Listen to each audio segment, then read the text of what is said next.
Studi Pendidikan Fisika Universitas Negeri Medan.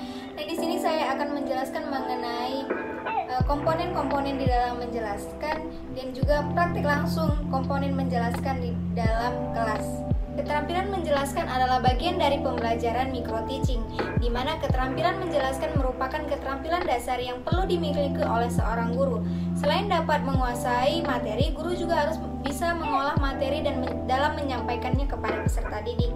Nah, misalnya dalam satu kelas terdiri dari sekitar 26 peserta didik yang tentunya heterogen dari pola pikirnya.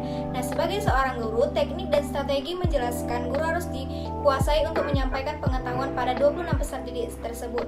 Nah, teknik dan strategi tersebut dikemas dalam bentuk keterampilan dalam menjelaskan materi.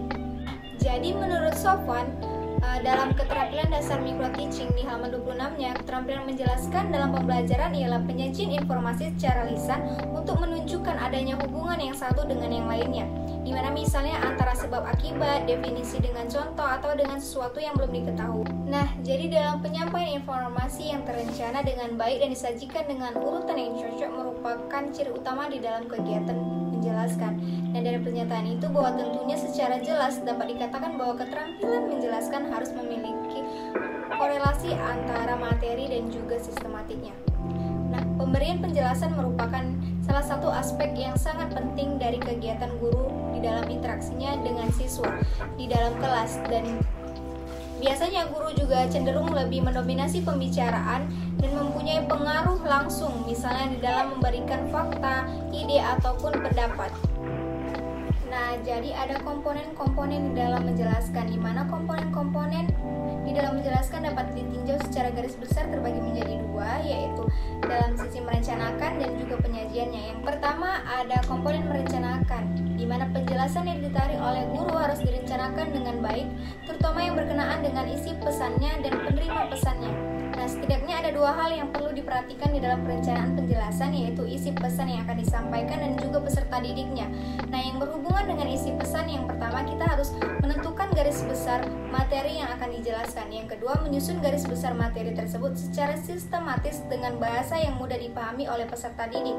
Lalu menyiapkan alat peraga untuk memberikan contoh atau ilustrasi yang sesuai dengan garis besar. Selanjutnya yang berhubungan dengan peserta didik, di mana memberikan suatu penjelasan harus dipertimbangkan siapa yang akan menerima penjelasan tersebut, di mana bagaimana kemampuannya dan pengetahuan dasar apa yang telah dimilikinya. Nah, ketika merencanakan penjelasan harus sudah terbayang kondisi penerima pesan, karena penjelasan berkaitan erat dengan usia, jenis kelaminnya, kemampuan, dan latar belakang sosial dan juga lingkungan belajar. Nah, komponen yang kedua yaitu adanya penyajian. Di dalam penyajian haruslah diperhatikan beberapa hal. Yang pertama, bahasa yang diucapkan harus jelas dan enak didengar, tidak terlalu keras dan juga tidak terlalu pelan, tetapi dapat jelas didengar oleh peserta didik. Lalu berikutnya menggunakan intonasi sesuai dengan materi yang akan dijelaskan. Lalu berikutnya lagi menggunakan bahasa Indonesia yang baik dengan benar, serta dihindari kata-kata yang tidak perlu seperti ya, oh, toh, ini tidak perlu. Nah, yang keempat, jauhkanlah dari istilah-istilah yang baru. Nah, lalu perhatikan juga apakah peserta didik menerima penjelasan dan apakah penjelasan yang akan diberikan dapat dipahami serta menyenangkan dan dapat membantu membangkitkan motivasi belajar mereka. Nah, mungkin itu saja komponen-komponen dalam menjelaskan. Mungkin selanjutnya kalian akan menonton tayangan langsung mengenai komponen menjelaskan di dalam pembelajaran di kelas. Assalamualaikum warahmatullahi wabarakatuh. Selamat pagi anak-anak. Waalaikumsalam warahmatullahi wabarakatuh. Pagi Bu. Bagaimana kabar kalian hari ini? Baik Bu. Coba dulu ayo pimpin doanya. Baik teman-teman, sebelum kita memulai pelajaran kita hari ini, kita sama-sama berdoa menurut agama dan kepercayaan kita masing-masing. Berdoa dimulai.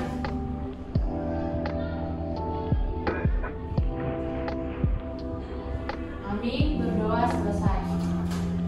Terima kasih Ayu. Baik, Bu. Nah, ada yang tahu kita sudah bertemu berapa minggu ini? Keempat Bu. Oh iya, kita akan membahas apa dalam pertemuan ini? Usaha Bu. Dari usaha. Iya. Nah, jadi sebelumnya kan kita sudah membahas hukum Newton dan gaya-gayanya serta perpindahannya. Nah, kali ini kita akan membahas mengenai usaha. Nah, jadi pada pertemuan ini kita akan membahas mengenai materi usaha dan energi. Nah, sebelumnya Ibu akan menyampaikan tujuan pembelajaran kita pada hari ini, yaitu yang pertama, kalian dapat menjelaskan pengertian dari usaha. Lalu kalian juga dapat menjelaskan mengenai persamaan usaha jika yang pertama ada gaya searah dengan perpindahan, lalu gaya yang membentuk sudut dengan arah perpindahan, yang ketiga gaya tegak lurus dengan arah perpindahan, dan yang terakhir gaya berlawanan arah dengan arah perpindahannya.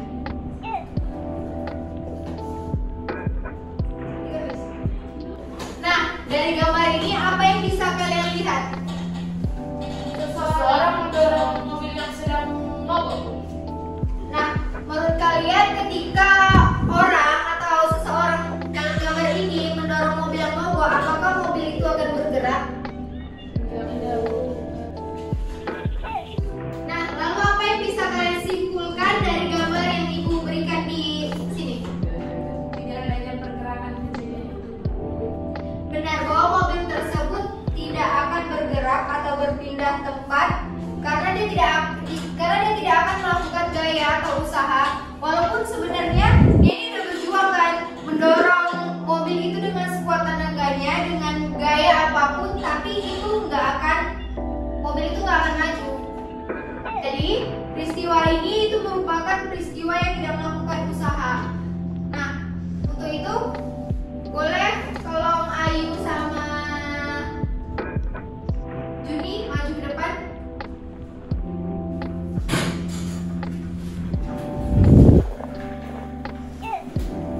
Nih, Ayu mendorong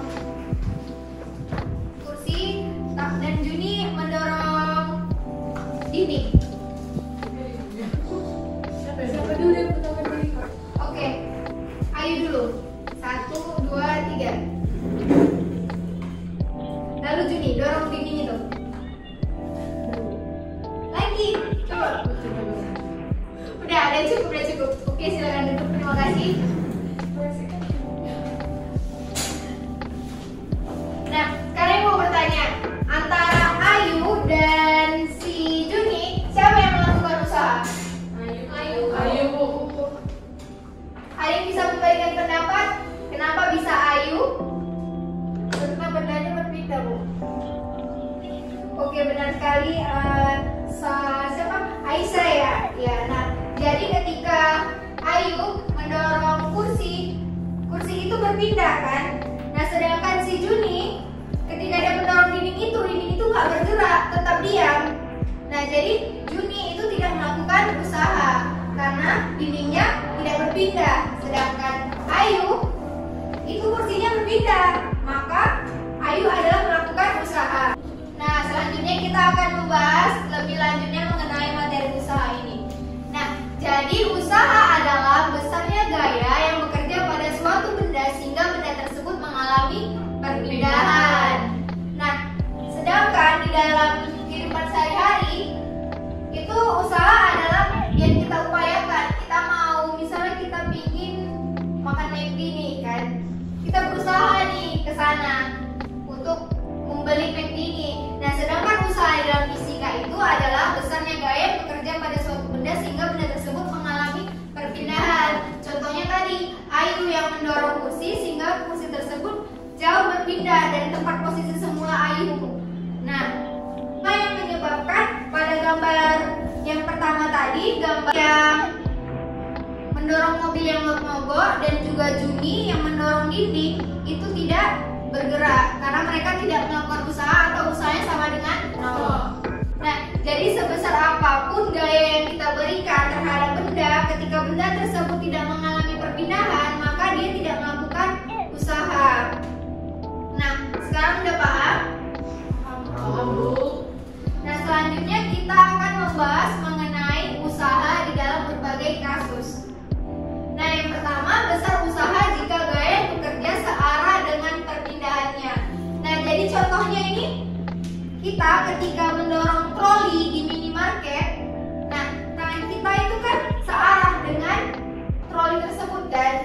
Nah, jadi gaya yang kita berikan itu searah dengan perpindahannya, maka rumusnya menjadi W sama dengan F dikali S, di mana W adalah usaha yang satuannya Joule.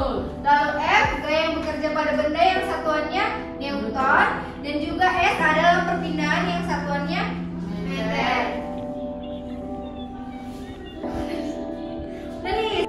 Nah, untuk kasus kedua yaitu besar usaha jika gaya yang bekerja membentuk sudut dengan arah perpindahannya. Nah, contohnya ini saat kita memindahkan tumpukan buku dengan bak mobil-mobilan di mana tangan kita membentuk sudut terhadap lantai, maka rumusnya yaitu W sama dengan F dikali cos alpha dikali dengan S. Di mana alpha-nya itu adalah sudut antara arah dengan gaya dan perpindahannya. Lalu yang ketiga yaitu besar usaha jika arah gaya yang bekerja tegak lurus dengan arah perpindahannya. Nah, contohnya itu saat kita memindahkan barang ke suatu tempat, nah di mana tegak lurus itu menyebabkan adanya cos 90 derajat. Nah, jadi menghasilkan usaha kita menjadi 0 karena cos alpha dari cos dari 90 derajat itu adalah 0. Nah, maka usaha kita yang kita lakukan adalah 0 juga. Nah, itu tadi contohnya juga Juni, dan peristiwa yang pertama yang ditunjukkan oleh gambar tadi yang edukasi. Nah, selanjutnya ada besar usaha jika arah gaya yang bekerja berlawanan dengan arah perpindahannya. Nah, jadi saat kita contohnya menggunakan treadmill, nah kita berjalan, nah kaki kita yang bergesekan dengan lantai treadmill ini, maka usaha yang kita dapatkan yaitu W sama dengan F dikali cos alpha dikali S, di mana cosnya itu adalah 180 derajat, di mana cos 180 derajat itu adalah min 1. Nah, maka usaha yang kita lakukan menghasilkan nilai yang negatif.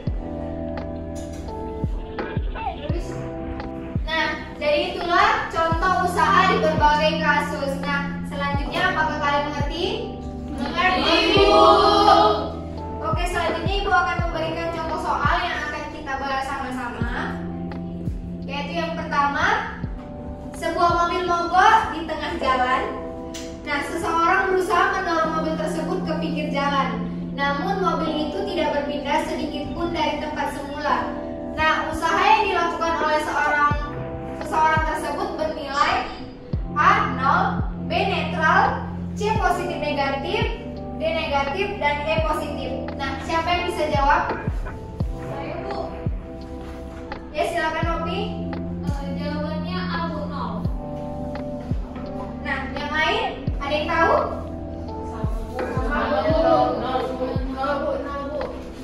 Oke, ada yang bisa memberikan alasannya kenapa bisa jawabannya 0? Karena dia nggak ada perpindahan, Bu. Karena dia nggak ada melakukan usaha.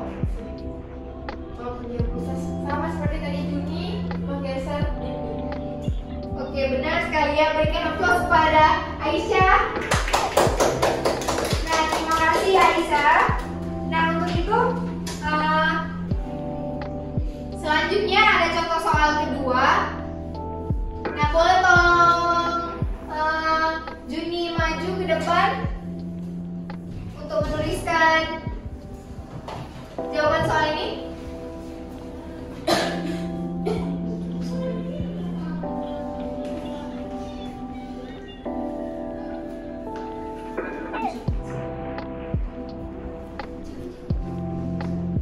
Nah, jadi di sini kita kerjakan sama-sama. Apa yang diketahui Nopi? Yang pertama, Masanya, Bu, berapa? 10 kilo. Lalu apa lagi yang diketahui Tri Ayu? Sudut elevasinya, Bu, 37 derajat.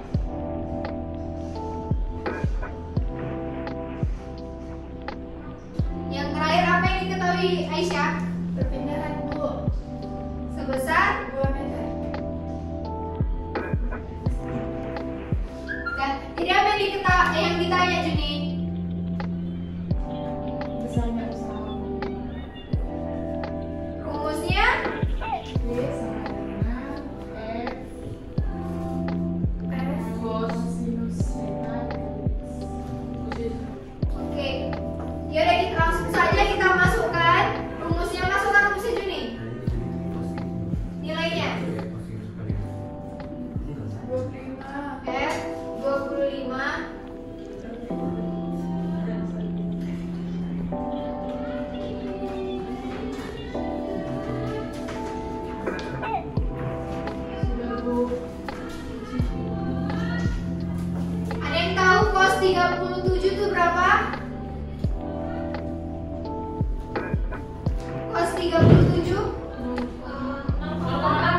Iya, 0,8. 0,8 dikali 2 menghasilkan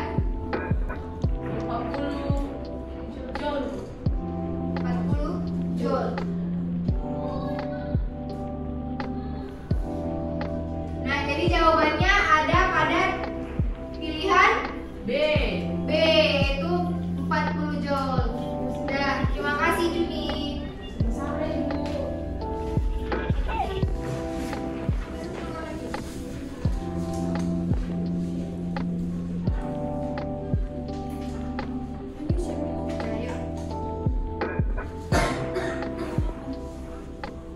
Nah, sudah mengerti kan? Nah, jadi sebelum Ibu menutup pembelajaran kita hari ini, ada yang bisa menyimpulkan apa yang kita dapat hari ini? Coba, Rahmat. Lalu apa lagi yang diketahui Tri Ayu? Sudut elevasinya Bu 37 derajat.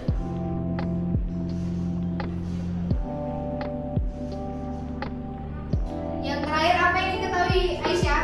Perpindahan Bu Sebesar 2 meter. dan jadi apa yang ditanya Juni? Besarnya usaha Bu. Rumusnya? B sama dengan F cos sinus theta. Oke. Yaudah, kita langsung saja kita masukkan rumusnya. Masukkan rumusnya Juni.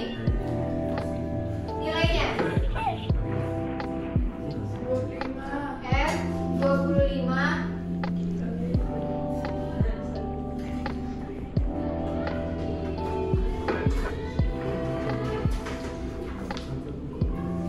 sudah Bu. Ada yang tahu cos 37 itu berapa? Cos 37? Iya, 0,8. 0,8 dikali 2 menghasilkan 40 joule. 40 joule. Nah, jadi jawabannya ada pada pilihan B. B, yaitu 40 joule. Sudah, terima kasih Juni. Sampai Ibu. Kalau misalnya usaha di mana gayanya berbentuk sudut dengan arah perpindahannya, maka dirumuskan dengan B sama dengan F dikali cos 8 Nah, oke, bagus. Bagus untuk kita semua. Berikan aplaus untuk kita hari ini. Nah, mungkin kalian sudah paham mengenai materi usaha, dan mungkin itu saja. Kalian bisa mengerjakan latihan soal di halaman 150 di buku paket kalian, dan besok minggu depan atau pertemuan selanjutnya akan kita ngumpul. Nah, sekian penjelasan dari Ibu pada hari ini. Ibu tutup dengan